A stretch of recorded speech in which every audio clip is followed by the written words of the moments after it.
কিভাবে মাত্র 100 টাকায় 100 বিঘা জমির উপর এমন ন্যাচারাল ভিউ পেতে পারেন, যেখানে থাকবে প্রাকৃতিক সৌন্দর্য আর মন ভরা ফুর্তি।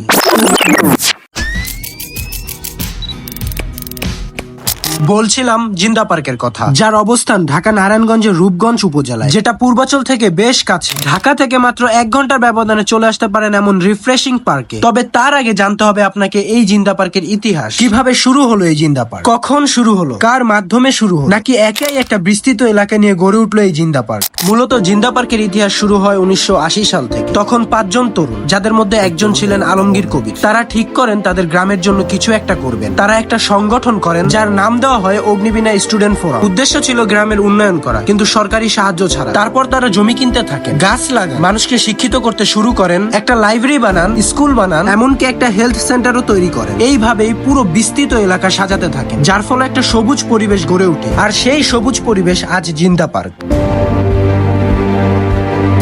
এখন জিন্দা পার্কে প্রবেশ করার সময় পার জন 100, 3 জন 300 দিয়ে টিকিট কেটে ফেললাম। মূল কথা, মানুষ বেশি তো টাকা বেশি। এখানে এসে বুঝতে পারলাম বাইক গাড়ি থাকলেও টেনশন করা লাগে না, কারণ যথেষ্ট স্পেস রয়েছে পার্কিং এর জন্য। তারপর আর দেরি না করে প্রবেশ করলাম পার্কের ভিতরে, যেখানে শুরুতেই দেখতে পেলাম একটা বিশাল মাঠ, তার বরাবর একটা স্কুল যেখানে বাচ্চা কাচ্চারা পড়াশোনা করে। সামনে এগিয়ে গেলে দেখতে পেলাম একটা মসজিদ, যেখানে ওয়াক্তের নামাজগুলো আদায় করা হয়। তারপর আমাদের মতো বৃষ্টির মধ্যে ঘুরতে গেলে এরকম পাসার খেয়া প্যান পরিষ্কার করা লাগবে, তাই একটু সাবধান থাকবেন এবং বৃষ্টির মধ্যে কোথাও ঘুরতে যাবেন না। তারপর আরেকটু সামনেই রয়েছে একটা খাম্বা। তবে এই খাম্বার ইতিহাসটা আমি স্পেসিফিক ভাবে জানতে পারলাম না, কেন, কিভাবে, কোন উদ্দেশ্যে হয়েছে তাও জানি না। আপনারা কিভাবে জানবেন আমি সেটাও জানি না। এরপর বন জঙ্গলের ভিতর প্রবেশ করলাম। চারিদিকে সবুজ শ্যামল গাছপালা আমাকেও সবুজ করে দিল। তবে বৃষ্টির সময় গেলে একটু মুসিবতে পড়বেন, যেটা আমাদের সাথে হয়েছে। তারপর সামনে যেতেই বড় একটা উঠানের মধ্যে ছোট একটা খাবারের দোকান পেয়ে যাই, যেটার খাবারের মান অনেক ভালো, কিন্তু আমাদের পকেটের মান অত ভালো না। এরপরই পেয়ে যাবেন জিন্দা পার্কের লাইব্রেরি, যেটা জিন্দা পার্কের একটি আকর্ষণ বস্তু। ঘন ঘন বৃষ্টির কারণে লাইব্রেরিটা তালা মারা ছিল, যার ফলে লাইব্রেরিতে প্রবেশ করতে পারিনি এবং আপনাদেরকে দেখাতে পারি। তবে লাইব্রেরির টিকিট হচ্ছে পার জন 30 টাকা করে। যতটুকু জানি লাইব্রেরির পরিবেশ যথেষ্ট ভালো। লাইব্রেরি থেকে একটু সামনে গিয়ে দেখতে পেলাম ছোট একটা দ্বীপ, যে দ্বীপটা পার্সোনালি আমার খুব ভালো লাগছে। মূল কথা, এই পার্কে একটা গ্রামীণ ভাইব তৈরি করছে। এক কথায় বন্ধুদের নিয়ে হ্যাং আউটের জন্য একটা বেস্ট প্লেস।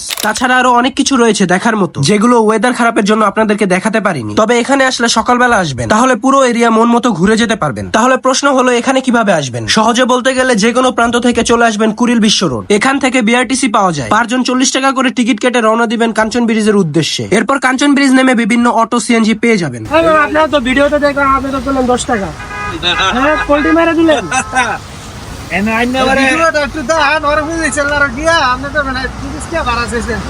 দেখছেন ভাই, বললো যে ভিডিওতে 10 টাকা, এখন তো 30 টাকা।